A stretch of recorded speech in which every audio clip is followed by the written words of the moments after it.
morning, students. Welcome to our YouTube channel, Hardron Skill Center near Fountain, Jamnagar. Our center code is 034. I am Ankit Sharma. Students, we have done review and view tab yesterday. Now, the left one is only data tab. The rest of the tabs have been covered in your previous sessions. Let's start with the data tab. Now, what is data tab having? It is having sorting, okay, consolidation, validation, duplicate removal. Okay, so let's start with data. We'll be starting with creating a table. पहले हम क्या करेंगे, table बनाएंगे. Name, roll number.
Now we have created the table. इसमें मैं formula लगाता हूँ सम का.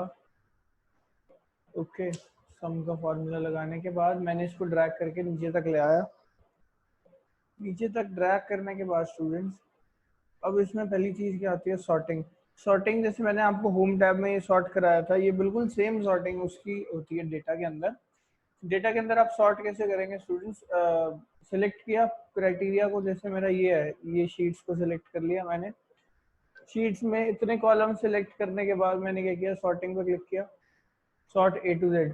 वही दो ऑप्शन आ रहे हैं, expand the selection, continue with current selection. Expand the selection में उसके रिगार्डिंग जो जो भी उसके सामने लिखा है वो सब चेंज होगा, और कंटिन्यू विद करंट सिलेक्शन में सिर्फ जो आपने सिलेक्ट किया है सिर्फ वही चेंज होगा. तो एक्सपैंड द सिलेक्शन और कंटिन्यू विद करंट सिलेक्शन, जैसे मैंने एक्सपैंड द सिलेक्शन किया था, आप देख सकते हैं अपने आप इसकी सॉर्टिंग हो चुकी है स्टूडेंट्स. ठीक है. उसके बाद आता है डेटा वैलिडेशन. डेटा वैलिडेशन में क्या करेंगे स्टूडेंट्स, आप कोई भी डेटा को सिलेक्ट कर लेंगे. सपोज कीजिए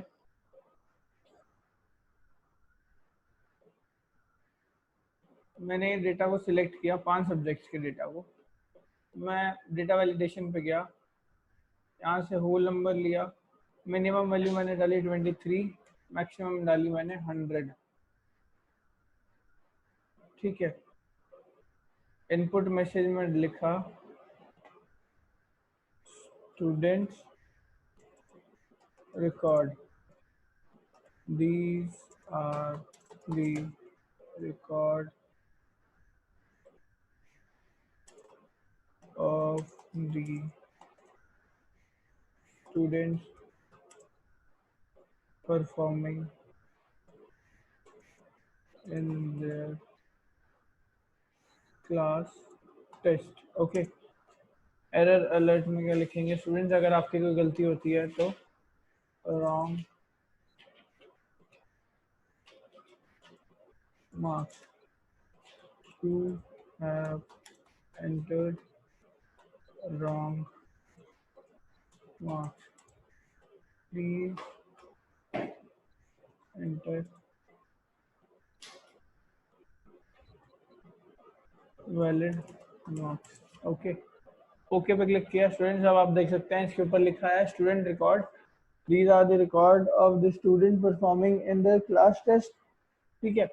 अब जैसे मैंने आपको बताया कि इसमें मैंने क्या किया था, मिनिमम 23 और मैक्सिमम 100. अब मैं यहाँ पर डालता हूँ 12, एंटर.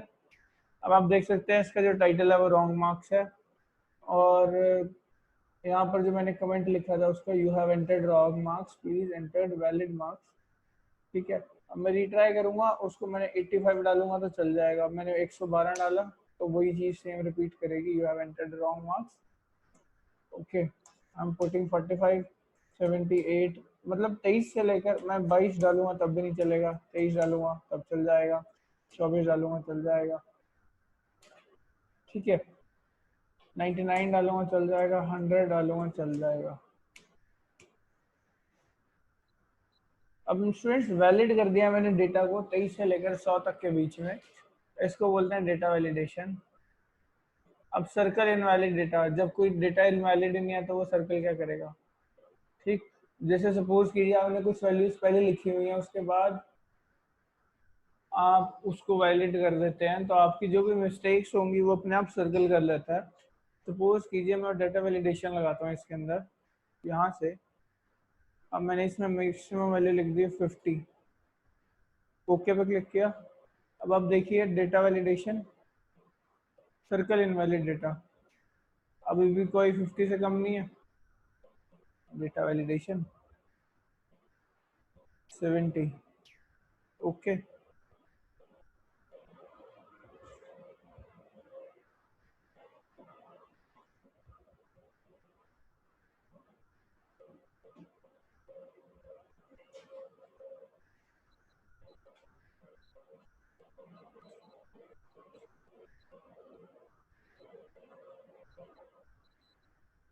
एक बार फिर आपको डेटा वैलिडेशन लगा के दिखाता हूँ।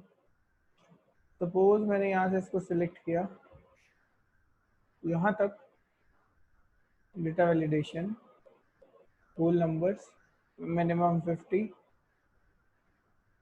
मैक्सिमम 100,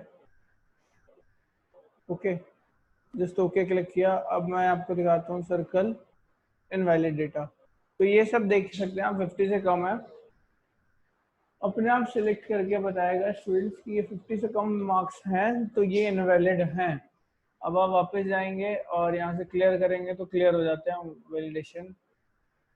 अब उसके बाद आता है कंसोलिडेशन। कंसोलिडेशन किस लिए करते हैं, हम दो डेटा के रेंजेस को समराइज करने के लिए कंसोलिडेट को यूज करते हैं। कंसोलिडेट को हम कैसे यूज करेंगे स्टूडेंट्स, सपोज कीजिए कि मैंने दो मार्क्स ले लिए सेमेस्टर 1 और सेमेस्टर 2 के। अब मैं क्या करूँगा स्टूडेंट्स, सेमेस्टर 1 और सेमेस्टर 2 के मार्क्स सेलेक्ट करने के बाद मुझे फाइनल रिजल्ट बनाना है। तो फाइनल रिजल्ट कैसे बनेगा हमारा, फाइनल रिजल्ट बनाने के लिए मैं दो सेमेस्टर्स को सिलेक्ट करके उसमें मार्क्स लिख के उसका फिर कंसोलिडेशन कैसे करूँगा, दोनों को एडजस्ट किया, उसमें फिर मैंने क्या किया, दोनों को मार्क्स ऐड करके एक जगह पे एक्टिव सेल को छोड़ दिया। वहां से वो क्या करेगा, दोनों का अगर आपको सम करना है सम निकाल देगा, प्रोडक्ट करना प्रोडक्ट निकाल देगा। वो स्टूडेंट्स आप पर डिपेंड करता है। जैसे अब सपोज कीजिए मैं यहाँ पर सेमेस्टर 1 लगा देता हूँ एंड यहाँ पर मैं सेमेस्टर 2 लिख देता हूँ।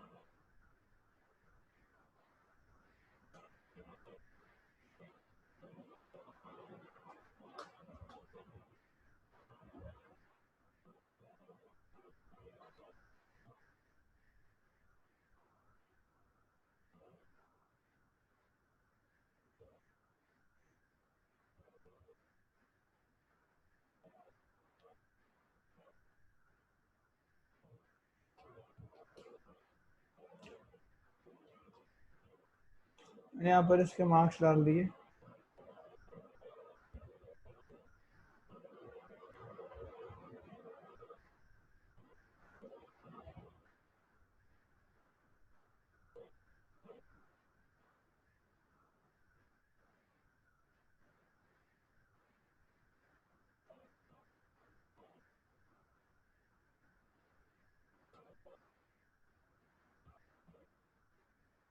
अब उसके बाद में सेमेस्टर 2 के मैं मार्क्स डाल देता हूँ। तो सेमेस्टर 2 के मार्क्स भी मैंने डाले।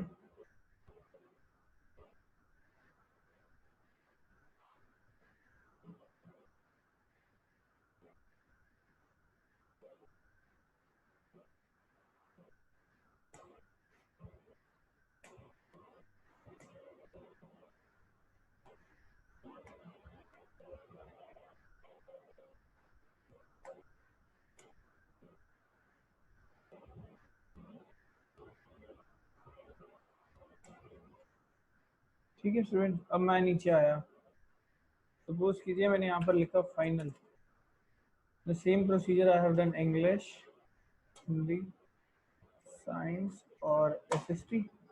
अब मैं यहाँ पर आया, कंसोलिडेट पर क्लिक किया। अब स्टूडेंट्स ये देखिए फंक्शन में वो क्या कह रहा है, सम। मुझे सम करना है दो रेफरेंसेस का, मैं रेफरेंस करूंगा ब्राउज, यहाँ से मैंने सिलेक्ट किया, ये देखिए ऐड कर दिया। दूसरा सिलेक्ट किया मैंने यहाँ से यहाँ तक, इसको भी ऐड कर दिया। और जैसे ही मैं ओके पे क्लिक करूंगा, आप देख सकते हैं इन दोनों का जो सम है वो फाइनल रिजल्ट में आ चुका है हमारे पास। जैसे अब देखिए 90 और 90, 180, 80 80, 160, 70 70, 140, तो ये फाइनल रिजल्ट आ गया। दो चीजों को मैंने मर्ज कर दिया, इसको बोलते हैं स्टूडेंट्स कंसोलिडेशन। ठीक है, उसके बाद स्टूडेंट्स आपको आ जाता है एच लुकअप और वी लुकअप का फॉर्मूला, जो आज हम करने जा रहे हैं। अब एच लुकअप और वी लुकअप का फॉर्मूला कैसे आएगा, एम्प्लॉय आईडी,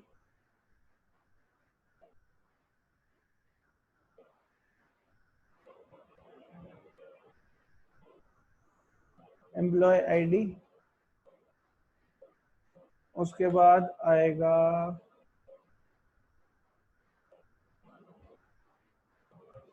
सैलरी,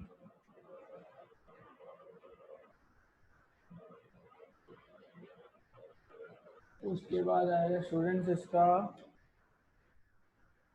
सपोज कीजिए नेम, एम्प्लॉय आईडी, सैलरी और प्रोफेशन। ठीक है, मैंने यहाँ पर नाम डाला,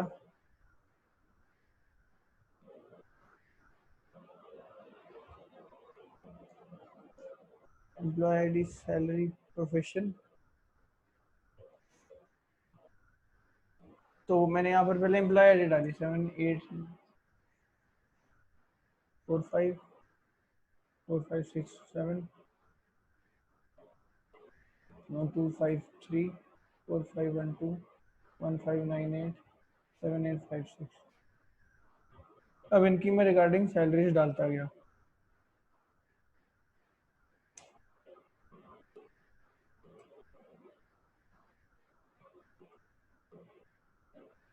मैं इसको दूसरी शीट पे बनाता हूँ, एम्प्लॉय आईडी, सैलरी, पोस्ट।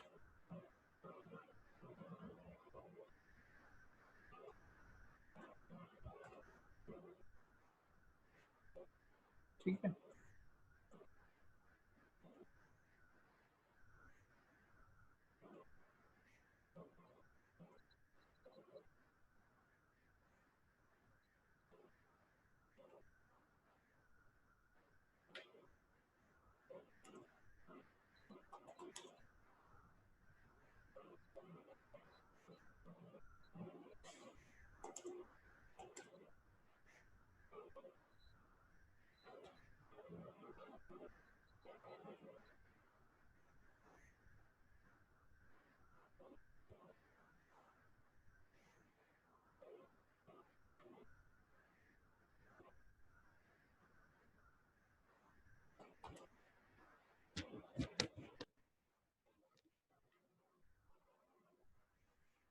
ये स्टूडेंट अब मैंने यहाँ पर लिख दिया ये सब। अब सपोज कीजिए मैंने यहाँ पर फॉर्मूला लिखा is equal to H lookup bracket start, lookup की वैल्यू सिलेक्ट करी मैंने, जैसे जहाँ पर मुझे रिजल्ट को चाहिए A12, कॉमा टेबल ले लिया पूरा, ओके, कॉमा रो इंडेक्स नंबर। मतलब अगर आपको एम्प्लॉय आईडी से सैलरी देखनी है तो आप बी नहीं लिखेंगे, वहाँ 2 लिखेंगे। अगर आपको पोस्ट देखनी है तो आप 3 लिखेंगे, सी नहीं लिखेंगे। सपोज कीजिए मुझे पोस्ट देखनी है, 3 लिखा, कॉमा, अगर 3 की वैल्यू आई तो ठीक, वरना फॉल्स वैल्यू देगा, और एंटर। अब आप देख सकते हैं मैंने इसमें क्या लिखा है, is equal to H lookup A12, मतलब A12 में कोई वैल्यू डालूंगा तो यहाँ पर इसका आंसर आएगा।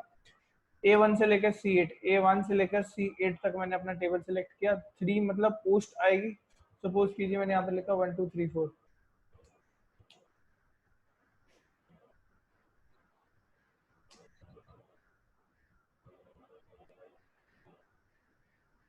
ठीक है, 4 5 6 7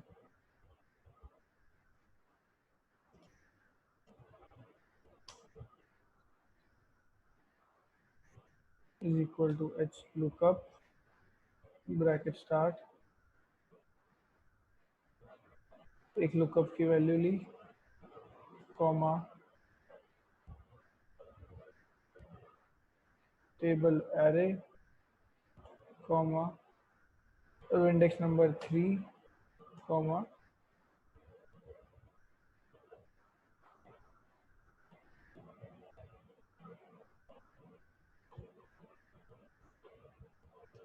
पूरा टेबल, कॉमा 3, कॉमा फॉल्स। ठीक है स्टूडेंट्स,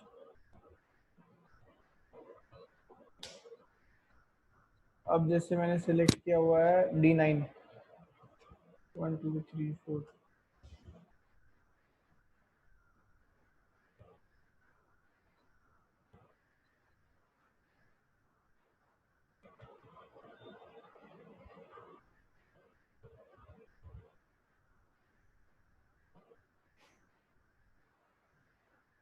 और मैंने यहाँ डाला 80। तो स्टूडेंट्स ये हो जाता है हमारा एच लुकअप का फार्मूला। ठीक है, इसमें क्या करेंगे, हम लुकअप की वैल्यू डालेंगे, फिर टेबल एरे डालेंगे, फिर रो इंडेक्स नंबर डालेंगे और फिर रेंज लुकअप को डालेंगे। उसके बाद हम क्या करेंगे, जिस रेंज में हमने लिखा होगा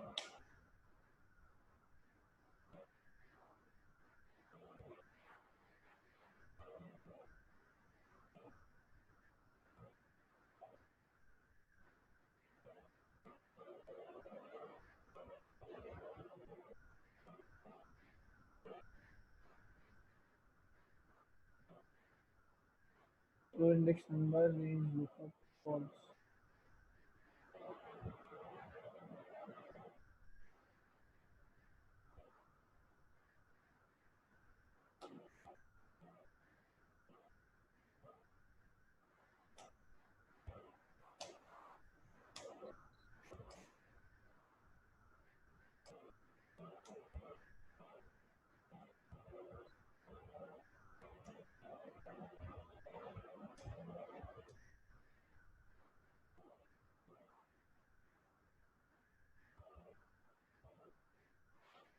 इसको बोलते हैं स्टूडेंट्स एच लुकअप का फार्मूला।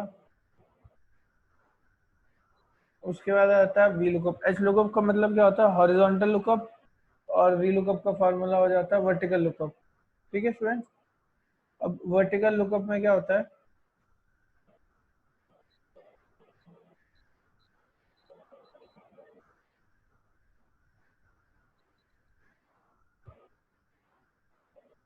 अब एच लुकअप में जैसे हॉरिजॉन्टली लिखा है तो वी लुकअप में वर्टिकली लिखा होगा, वर्टिकली लिखा होगा, और उसमें एच लुकअप की जगह वी लुकअप आ जाएगा।